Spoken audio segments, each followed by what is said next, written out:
Welcome to the Grumpy Social Workers podcast with me, Soyeb and me, Siobhan McLean. Here's your place for social work conversations that keep things real.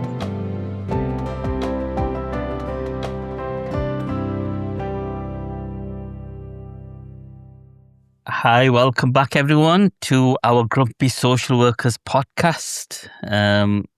And today we're going to talk about supervision. And I think, Siobhan, I'm going to let you go first, because if I start talking about supervision, I know I'm going to go into a real rant, because it's something it's something else I get really frustrated about. So I suppose, from your point of view, what do you think, Siobhan, in terms of what does supervision actually mean to you? You see, it's such a big topic, isn't it, really? You could literally do a whole series on just social work supervision, couldn't you? Not just one episode, because it is such a big area. But in terms of, I suppose, what it means to me is it's something that I think is absolutely essential for social workers, but it's also something that I think isn't currently done very well. Now, I think it's really important for us to say we're not kind of criticising individuals, are we? It's more processes and systems and just the way things have gone. But I do think that lots of people are just not getting good quality supervision at the minute. And when I think about, I've been 36 years a social worker, and I did a 4-year course back in the day. So it's 40 years that I've been having supervision, really. Maybe 39, because I think the first year we didn't do any placements. And I've had some great supervision over that time.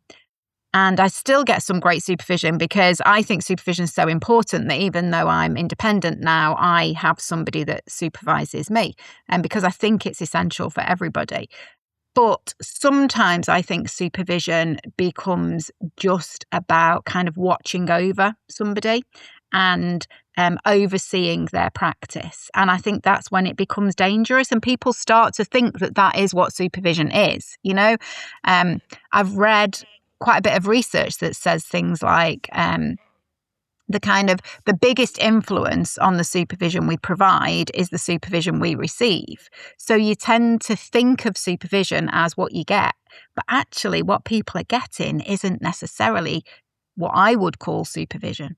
So it's a lot about just oversight of practice and kind of, have you done this? Have you closed that? Have you done? It's a lot of that, rather than what supervision really should be, which is a space for thinking. I mean, it has, I think there are 3 different areas of supervision. I think it has a personal function around support. I think it has a professional function around supporting development and learning. And I think it has an organisational function in terms of looking at quality assurance of practice and how practice is going. So I think there are those 3 areas. But I think it just becomes dominated by this kind of management perspective of, have you done, have you closed, and the rest of it is just, it barely happens. And I think maybe that's just because I'm grumpy that's how I see it. But I do think it could be so much better than it currently is. Yeah, absolutely. Siobhan, I think all those themes that you've just talked about, I'm just looking at some of the notes I've made previously about supervision in terms of it should be formal, structured. It's a relational process. The supervisor needs to support, guide, oversee the work of a social worker for effective, ethical, and safe practice. So, it's so much. I think it's become so focused from the organizational perspective, rather than what I see what supervision should be. And again, whilst we were talking, actually, one of the things I was thinking about, because I've done a research training session on supervision, and one of the questions we ask is, as a bit of an icebreaker, and everybody hates icebreakers out there, but and I found this really interesting, because I didn't expect this, but the question I asked was, introduce yourself and tell me one good advice you've been given about supervision. And when I thought about the answer, I really struggled, because I don't think I've ever been given any advice on what makes a good supervisor. and the audience struggled with that as well. There was a small group that were able to answer that, but a lot of people kind of reflected back on their own supervision and answered that question. Um, and we do, don't we? I think we learn about supervision based on our own experiences and what we think supervision then needs to be. So I think that experience of what we've had previously probably determines how, if we become supervisors, how we will then provide supervision as well. And if it's always been so organizational focus, then that's how we will then offer supervision as well. Yeah. And linking back to our first podcast, I think a lot of it again is, I think that's why it's so important supervision now, where because we do work in a virtual world, we used to get a lot of informal supervision and that spaced off informal supervision, but that doesn't happen anymore. So I think that's why we really need to think about shifting away from just so much of a organizational focus, kind of thinking about actual social work, reflective supervision as well. And that includes so many things, doesn't it? It really does, yeah. It's interesting there where you were saying about that icebreaker, because one of the things that I've felt for a long time is that generally we don't receive training in how to provide good quality supervision. Quite often it's just something that, happens. It's almost like, well, you've had supervision, so you know how to give supervision. Whereas actually that's not the case. We wouldn't do that for anything else that we do in social work. We wouldn't say to somebody, here, you've had a social worker come and visit you so you can do the social work for the person that lives next door to you. We don't do that. And so I do think it's really poor. There needs to be much better training. I think there needs to be regular updates as well, because a lot of the material that I see when I look at even sort of national programs on supervision training, it's such old material. It's material that goes back to, models and methods that were developed for supervision in the 1980s and 1990s. I mean, that's last century. We were in a different world of social work then. That's when I was receiving great quality supervision. But the world was a different place and social work was a different space.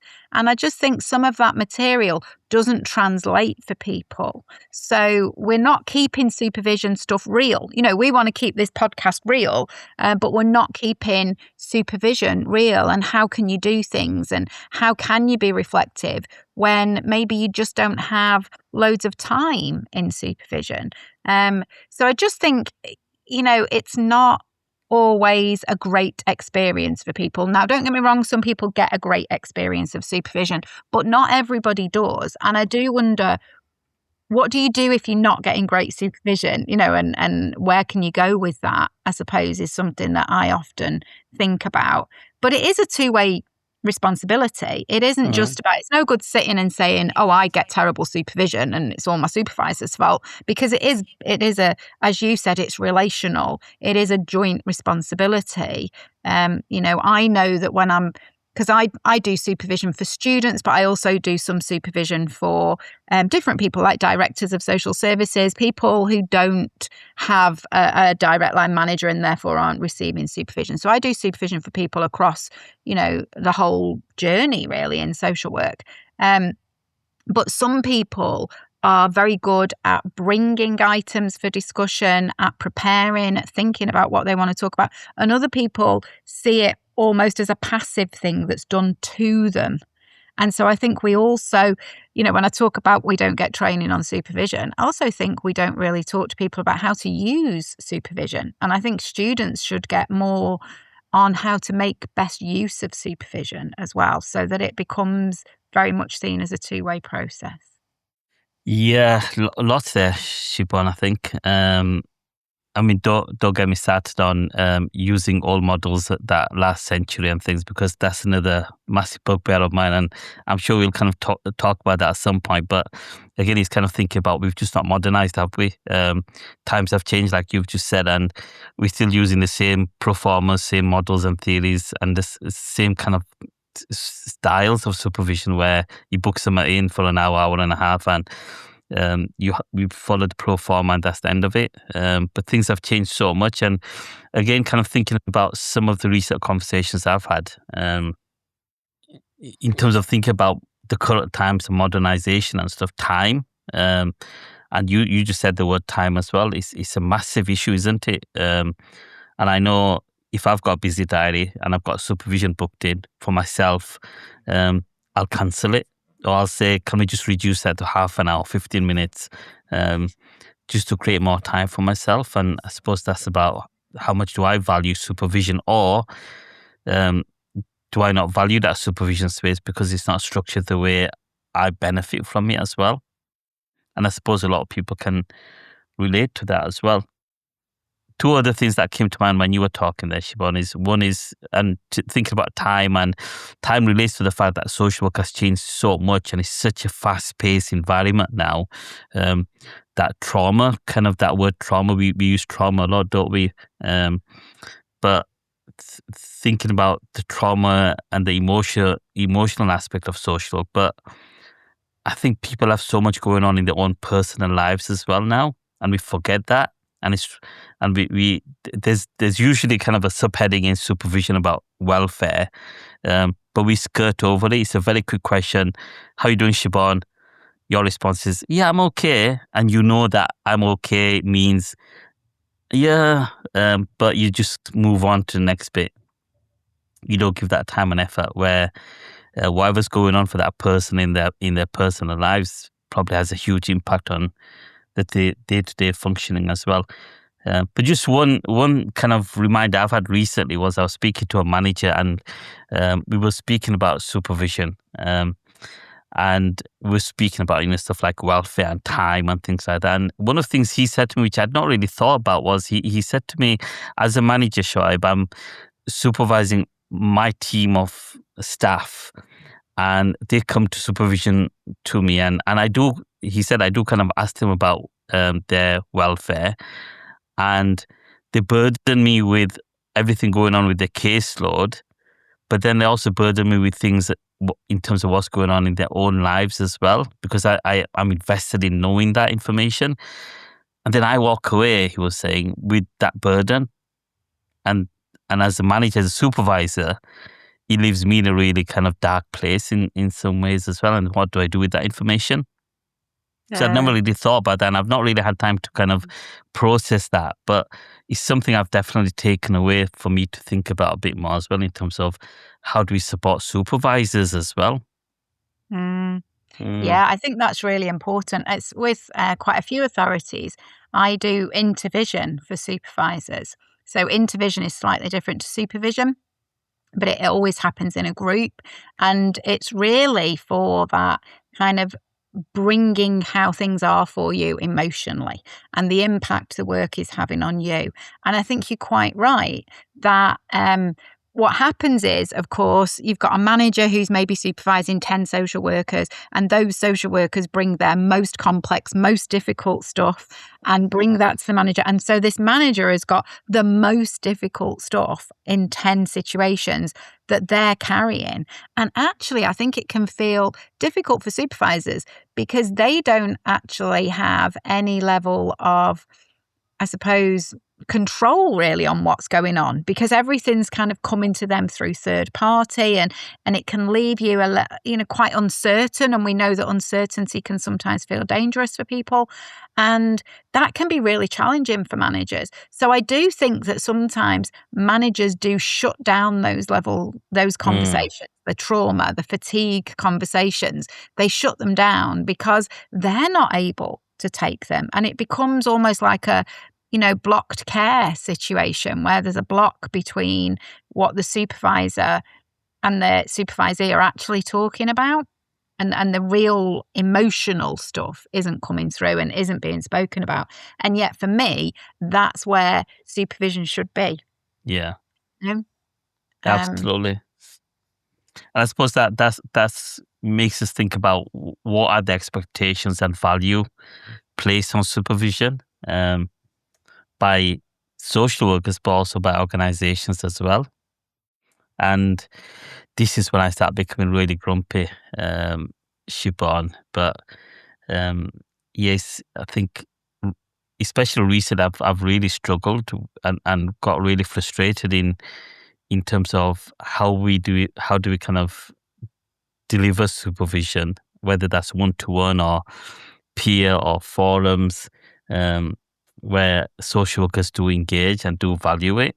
Because I just don't think the profession values it. And I don't know if it kind of relates back to what you said earlier in terms of, it's a two-way responsibility. It's passive, and if people have had negative experiences or don't value supervision because of the format they've been provided, is that why people disengage with it? But we offered, because I'm really passionate about supervision, and I think it relates back to social work identity as well, especially if you're working in organizations where social work may not be recognized as much as it is in local authorities. That identity bit is really important. So kind of touching on that within supervision is really important. And I think from a registration perspective, there's no stipulation to say we have to have social, well, I don't even know if there's specifics in terms of we have to have supervision, but there's nothing to stipulate we have to have social work specific supervision. And kind of that relates back to podcast 1 in terms of there's no framework to say that social workers have to reflect besides the 2 pieces we do every year. But we offered an intensive program to some of our social workers to get trained up in providing supervision. So I was really excited. I thought, yeah, great. We're going to have a group of social workers attending this training because they were interested, and they all attended and they all came back. And I don't think any of them actually providing social work supervision to any social workers. And I don't know, again, if it kind of goes back to that time element. But it's really frustrating. Yeah, it is.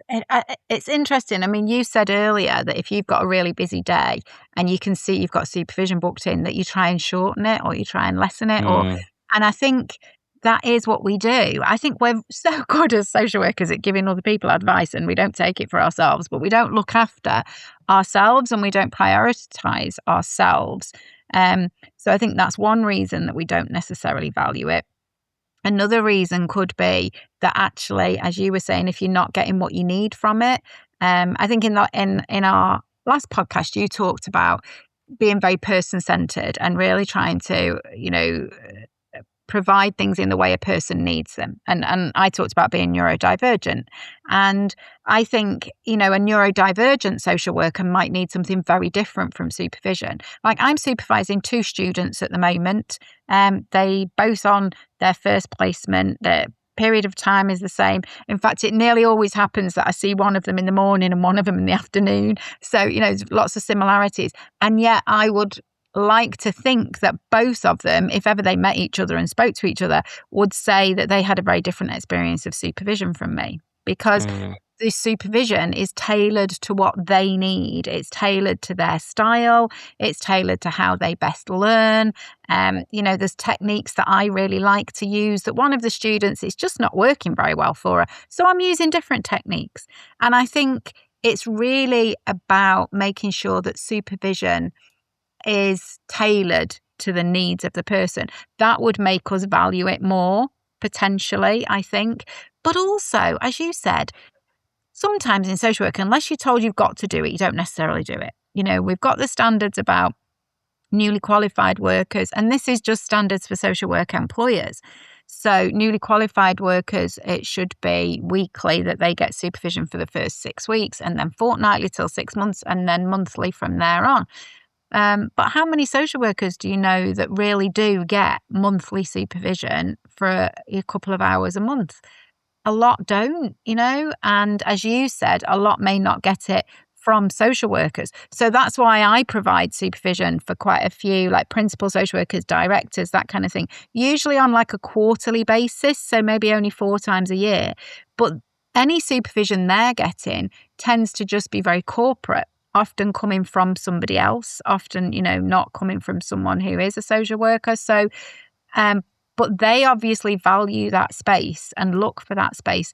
And I don't know, what about those people who aren't valuing that space? They're not getting it. They don't feel they need it. I think it impacts on our work massively. And I think it also impacts on our own well-being and as you say, the trauma that we carry needs to be talked about in supervision. Yeah, absolutely. I think a lot there. I think in terms of, again, looking at social workers that work in organisations where it's not local authority, it's not traditional social work place organisations or areas. A lot of social workers get supervision from somebody that's not a social worker. Now, there's a lot of benefit to that as well, because you get to see there's a different lens that someone's giving you a perspective from, which is social work. But it also prevents you from having that lens of looking at something from a social perspective as well. So I think both are really important, but when you lose that lens or that focus in terms of looking at things from a theory, model, research perspective that is social work, then it has an impact, I think, on your identity as well. But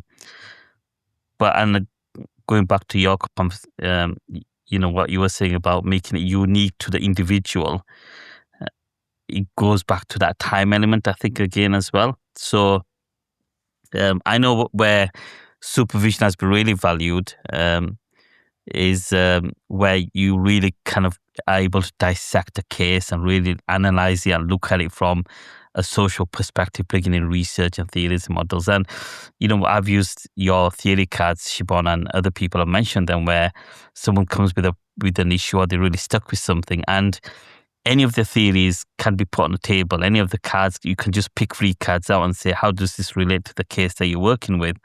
And there's always a way to relate it to that theory. But then that makes you think outside the box of what you've been focusing on. And that's the beauty of models and theories, isn't it? Where it helps you focus and think more creatively and differently to the way you've become in tuned of working to, because you become robotic. It's easier. So I think, I think that's really important. And again, it's really struggling in terms of how we've, and a lot of supervisors will say that to me, how do we find time to be able to do that? And again, that framework in terms of reflection, you've got it in students and in the ASY pathway. But once you've qualified and gone through the ASY year, there's no framework to say what supervision needs to look like either. Yeah. That's interesting though, because as you know, I now live in the north of Ireland, and here there is a countrywide policy for social work supervision, which is really interesting.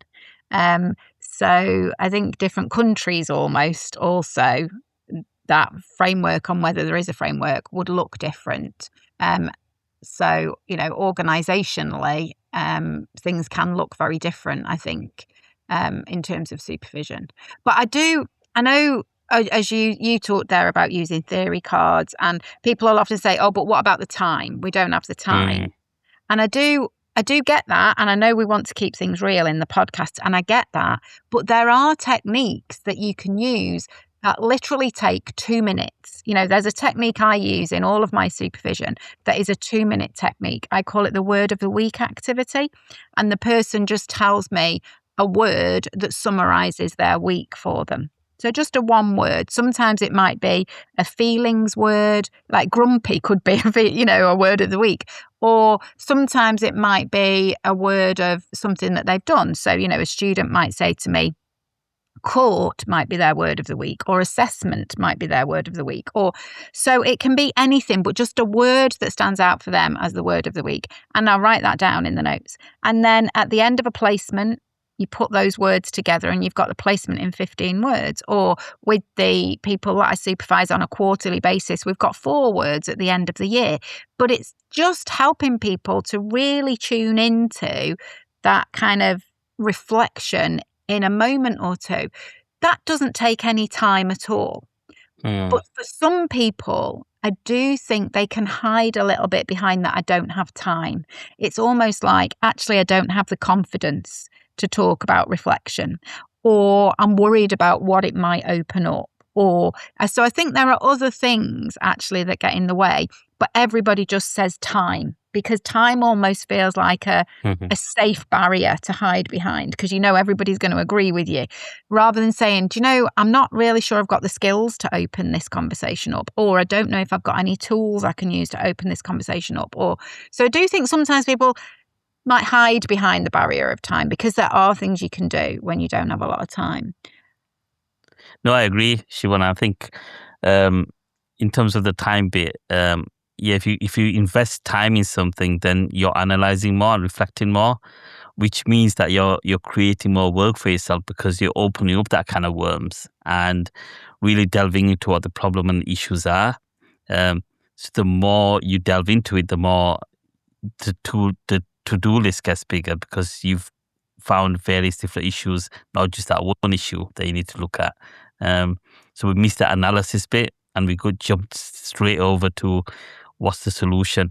And I think that's the bit we avoid in supervision, don't we? Um, Really, and that's what really. we're expecting from our supervisors in some ways as well. We just want them to give us the answer. So we don't sometimes go to supervision with that space to say, I'm going to really speak to my supervisor about this case, and try and work out how I can work with that issue or dilemma. But we go into that space thinking, just give me an answer. And it's easier for the manager to do that as well.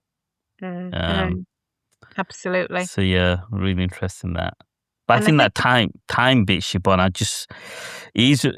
it is used as an excuse, but it is a massive issue at the moment as well. And how we kind of get around that, like you said, is finding those quick techniques that we can still use. And um, sorry, you were going to say something, Shimon, but I was just thinking whilst you were saying that, one of the things I've found is when I have invested time in supervising somebody to go through a case and look at using the theory cards or using some of the technique to really break it down and analyze things, he actually then gives them answers to several other cases and several other issues that they're dealing with.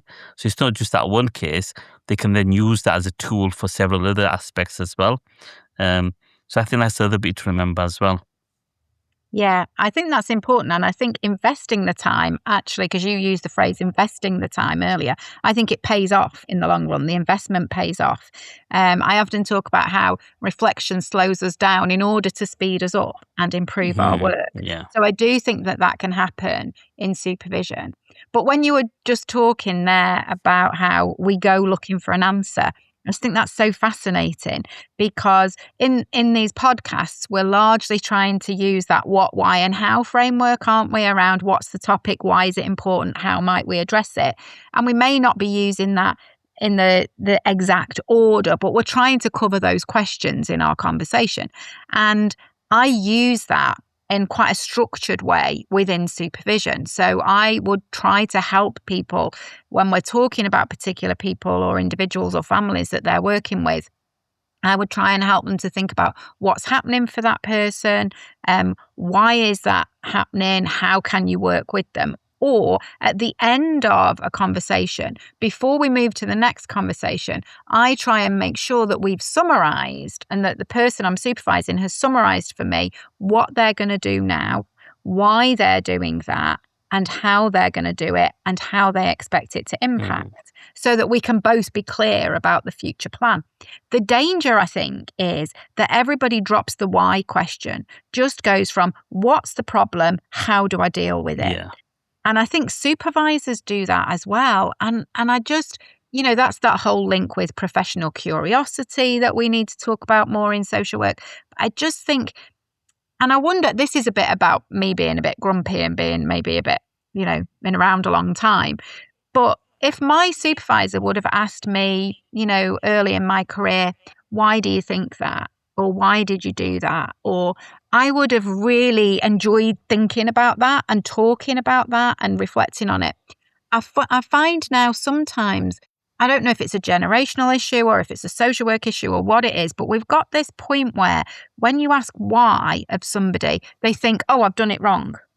So they become quite defensive. So, and that's maybe one thing I'd ask people to think about that are listening to our grumpy conversation now is, if your supervisor asks you, why did you think that? Or why did you do that? Or why is that the best response?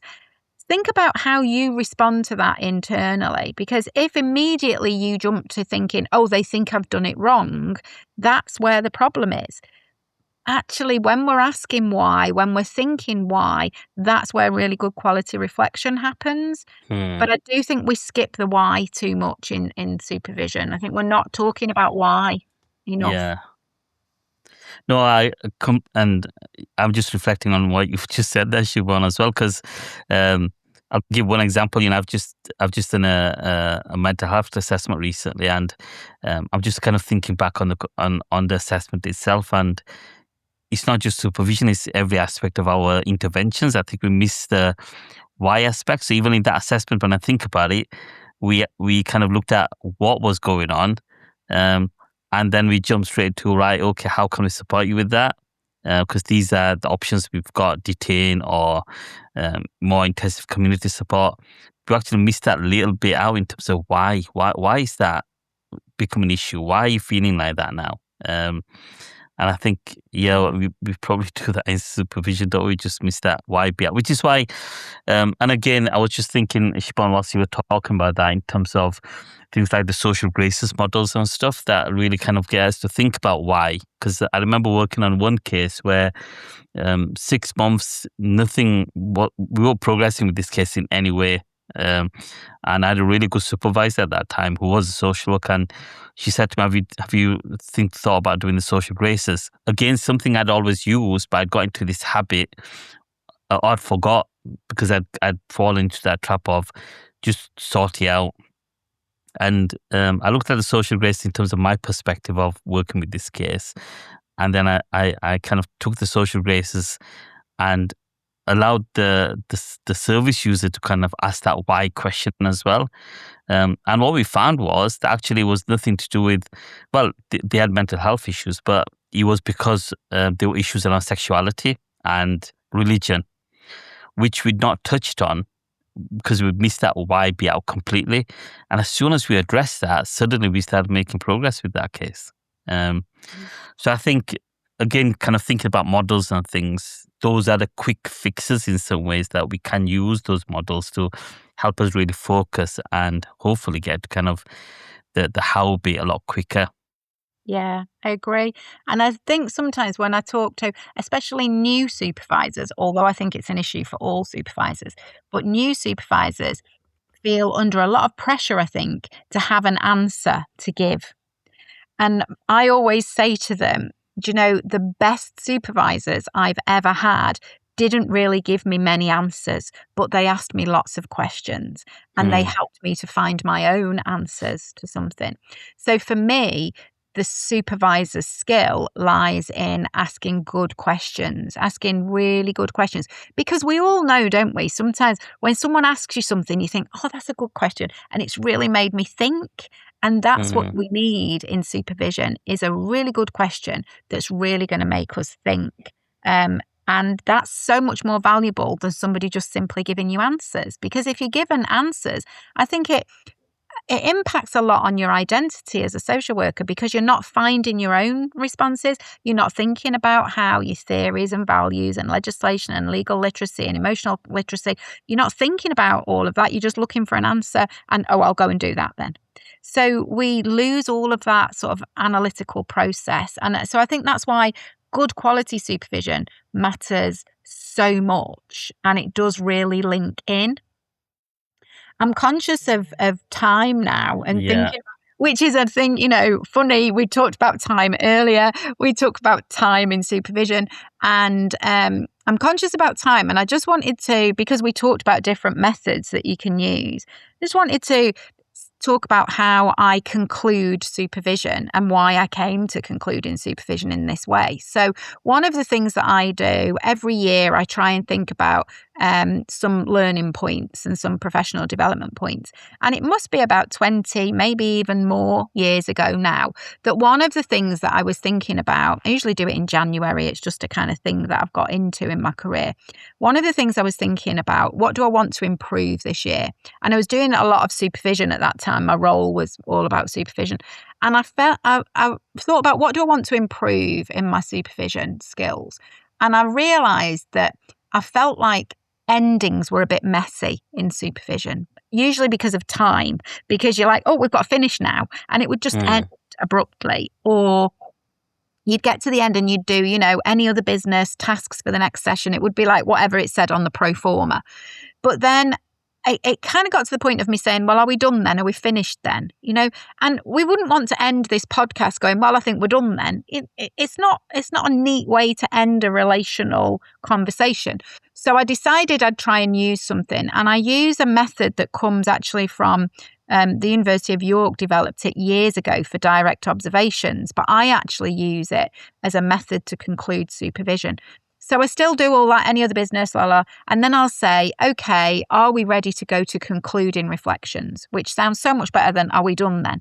And then I would just give some words and the person gives me the first thing that comes to their mind. Now, you can use any technique as a concluding reflection. You could say, are we ready to go to concluding reflections, and use any technique? But I like to use the University of York's surprises, satisfactions, dissatisfactions, and learning. And I just write those down. And what's really helpful is at the end of the year or the end of a placement or the end of a period of time, we can look back at all of the surprises, all of the satisfactions and so on. And it provides a thread through the supervision sessions so that they're not just individual things, that it gives a thread.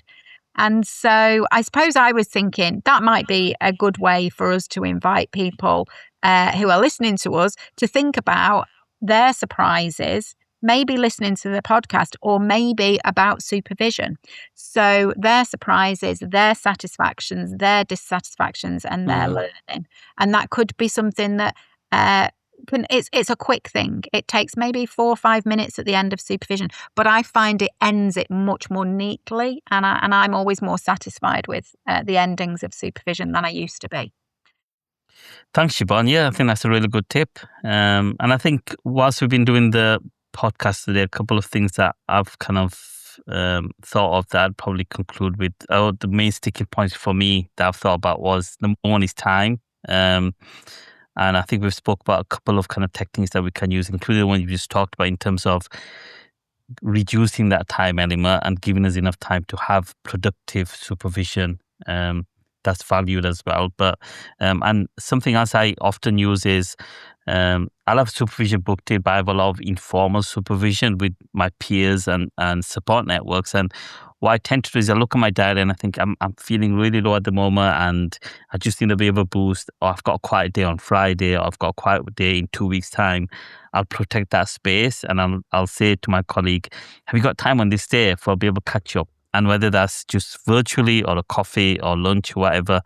And even if it's after 3 months, it just gives you that boost because it gives you that really kind of productive supervision session where you have invested time for that as well. And I think that peer supervision is really, really important. Something, again, in the virtual world, it doesn't happen because we're so busy. So I think setting up peer forums, again, be realistic, 3 monthly, 4 monthly, whatever that is, but have that space to get together because it supports your supervision, allows you to have reflective space, but maintains your identity and your networks as well. Just one thought that's just come to me on something you said very earlier on in terms of why we don't seem to have conversation. I can't remember even what we talked about. One of the things I was just thinking is we work in an age where this AI, you love talk about AI, Siobhan, don't you? But we've got Google, and I think, it was because why do we miss that why bit out? And do you think where as soon as we want an answer to something, we just Google it or AI it, and we get an answer straight away? So we miss that entire process of actually thinking ourselves, but just asking something which will give us an answer in like literally seconds. And is that why we're missing that process? But it'd be really useful to pick that back up when we talk about AI maybe in the future. But yeah, I found that really interesting. Maybe that's why. Isn't it fascinating that actually supervision links to so many of the other topics we're going to talk about? Absolutely. Because it links to professional identity, it links to AI, it links to anti-oppressive practice, all the things that we're going to talk about in our podcast, it links in. So maybe that's another good reason that we've done it early on in the series. So, Absolutely. yeah. Right. We could talk about this for another half an hour, Siobhan. So thank you everyone for listening. We hope you've really enjoyed it and taken some reflections and learning away from it as well. And we hope that you join us in future episodes as well. We hope you've enjoyed sharing this reflective space with us today. We are the Grumpy Social Workers, Siobhan McLean and Soyeb Aswat. Listen out for more episodes in the future, and don't forget to let us know what you're feeling grumpy about.